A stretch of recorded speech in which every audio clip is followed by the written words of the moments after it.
आइए service meet के आज के इस उद्घाटन समारोह में मध्य प्रदेश केडर के सभी भारतीय प्रशासनिक सेवा के समस्त अधिकारीगण, नीति आयोग के पूर्व अध्यक्ष श्रीमान अमिताभ कांत जी, मुख्य सचिव अनुराग जैन जी, अध्यक्ष MP IAS association Mohammed Suleman Sahab, Kansotia जी, अनुपम राजन जी, विवेक पौरवाल जी, इस अवसर पर सामने उपस्थित समस्त मित्रों, ये बात सही थी कि मैं सोच रहा था कि शाम को जब मिलेंगे तो अच्छे से मिल लेंगे, क्योंकि थोड़ा समय की एक दूसरे की उलझन के कारण से गवर्नर साहब ने कहा कि चले साथ में थोड़ा भी करेगा। फिर बीच में समाचार आया कि थोड़ा अच्छा नहीं लगेगा, जो मैंने समय दिया है वो कुछ कारण से आगे पीछे हो गया। लेकिन जिससे मैं बात कर रहा हूँ, जिस सत्र के लिए मेरे मन की इच्छा थी कि मैं किसी हालत में आपके बीच में आऊँ, ये समय थोड़ा सा मजबूर कर रहा था, इसलिए हर हालत में परमात्मा जो चाहता है अंदर से वही होता है। हमने का समय निकाले, चलिए वो कर दिया डाउन कॉल। ये एक अलग प्रकार की आपकी सर्विस है, जिस सर्विस के माध्यम से आपने अपने जीवन में तो इसको अंगीकार किया है। लेकिन ये बात बिल्कुल सही है कि कर्म तो सब कोई करते हैं, लेकिन परमात्मा भाग्य देता है। आपने इस मार्ग पर चलते हुए न केवल कर्म किया बल्कि भाग्य भी पाया। मैं आपको दोनों तरह से बधाई देना चाहता हूँ। हमारे लिए ये एक अलग प्रकार की दुनिया है। यद्यपि इतने बड़े देश में, इतनी बड़ी आबादी में अगर आईएएस अधिकारियों की संख्या देखें तो वो संख्या नगण्य के बराबर है।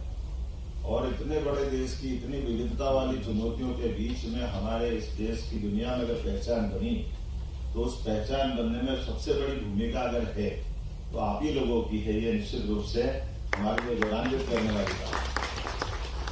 मैं ऐसे ही सोच रहा था मेरे मन में कि ये 3 चौथे स्तंभ की तो बात, चलो उसको भी जोड़ लो। आमतौर पे 3 पायों पे टिकावा हमारा ये वर्तमान का प्रशासनिक एक हमारी अपनी दुनिया है, जिसमें राजनेता आते हैं जो अपनी विधायिका के माध्यम से अपनी भूमिका अदा करते हैं। लेकिन हमारे पास में हमारे लिए आने के लिए केवल जनता का ही आशीर्वाद चाहिए। बीच में कोई मार्ग नहीं आता जो हमारी कोई परीक्षा ले, हमारी परीक्षा जनता ही लेती है। दूसरी एक भूमिका है जुडिशरी की, वो भी हम जानते हैं, लेकिन जुडिशरी के लिए उनका भी सिस्टम बड़ा अलग टाइप का है। कैमरे बहुत सारे, बड़ा मुश्किल है बोलना लेकिन वहाँ अपने वकालतनामे से ही काम चलता है। और उनका सिस्टम ऐसा कि जैसे बड़ी बड़ी कोर्ट पहुंचती जाएगी उतनी तरीके से उनके एग्जाम से ज्यादा उनकी अपनी भाग्य निष्ठा और बाकी व्यवस्था पे उनका अपना मार्ग तय हो जाता है कि उनकी उत्कृष्ट सेवाएं कोर्ट में, उनके अपने तरीके, उसमें करने के लड़ने के तरीके। तो जो वास्तव में बेचारे एग्जाम करके निकल के जाते हैं वो तो हाईकोर्ट की साल 2 साल में बाहर आ जाते हैं। लेकिन बाकी जो जैसे जैसे ऊपर जाते हैं उस तरह की दुनिया में तो बड़ा मुश्किल है। लेकिन ये हमारे लिए सौभाग्य की बात है कि वो भी वहां से जहां से सिलेक्शन होता है, जुडिशरी का भी होगा तो जुडिशरी के भी फैसले सही अर्थों में जिस ढंग से वो परिभाषित करते हैं, सच्चे अर्थों में हमारे मन की भावनाओं के आधार पर है। आज न्यायालय ने भी अपनी दुनिया में पहचान बनाई इस लोकतंत्र को बनाए रखने के लिए।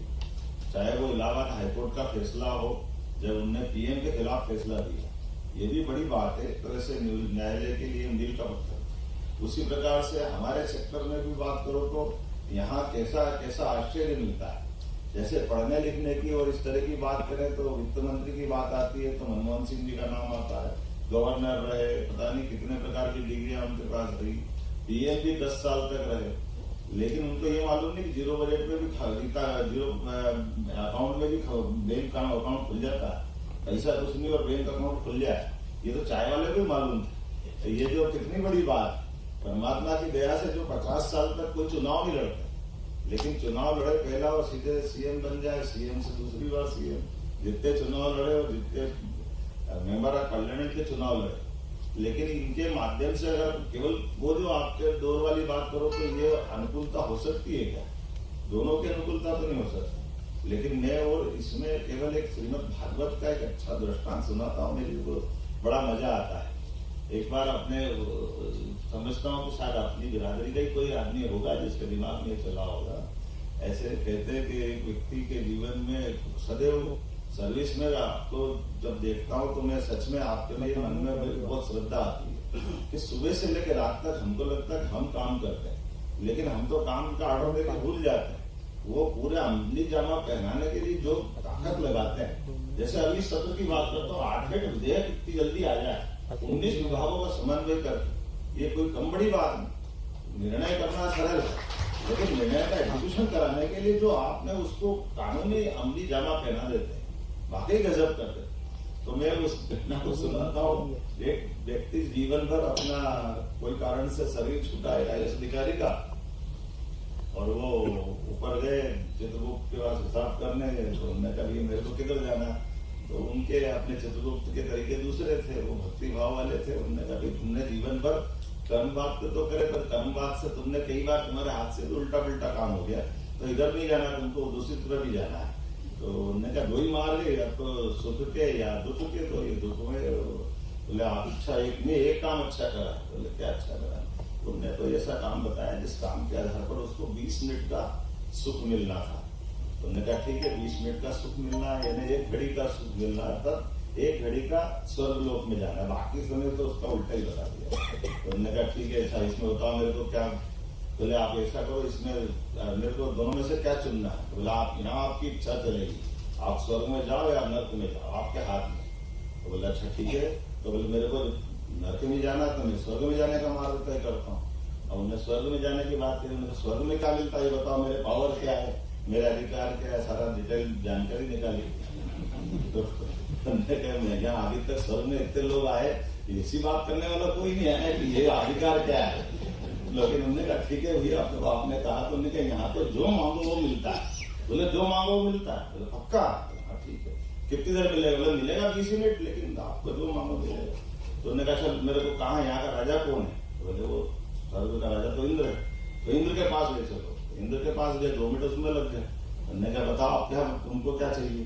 बोले यहाँ मुझे बताया गया कि जो मांगेगा सब मिलेगा। बोले हाँ सब मिलेगा। तो बोले मुझे इंद्रासन चाहिए। अब इंद्र का संकट ऐसा है कि इंद्रासन जैसे कोई मांगेगा उसको लगता है कि आसमान से गिरा दिया। उन्होंने कहा भैया ये नहीं हो सकता। बोले कि तुम झूठ बोल रहे हो। तुमने कहा ना यहाँ जो मांगे मिलेगा, तो स्वर्गलोक में तो जो मांगे मिलेगा, तो मुझे दो, मुझे क्या दिक्कत। फिर धर्मराज ने समझाया कि इंद्र आप जरा इस बात को समझो कि स्वर्ग की परंपरा है, यहाँ जो मांगो मिलता है, इसलिए हमको देना चाहिए। तो उन्होंने कहा ठीक है साहब मैं दे देता हूँ, लेकिन ध्यान रखना तुमको उठाने की तुम्हारी जवाबदारी है, बैठे उठे नहीं, मेरे संकट नहीं होगा।